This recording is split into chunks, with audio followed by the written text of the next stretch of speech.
నియమాలు నేర్పాలని అనుకున్నా కన్నా అందనంత ఎదిగిన నిన్ను చూస్తున్నా నాన్న.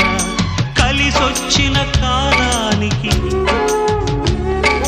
నడిచొచ్చిన కొడుకుకి, కలిసొచ్చిన కాలానికి నడిచొచ్చిన కొడుకుకి స్వాగతం చెబుతున్నా. నేనే పసివాణ్ణై నీ నీడ చేరుకున్నా. జీవితాన ప్రతి పాఠం చేరే అనుకున్నా. తీయనైన మమతల రుచి నేడే చూస్తున్నా. అనుబంధపు తీరానికి నడిపించిన గురువని, అనుబంధపు తీరానికి నడిపించిన గురువని వందనం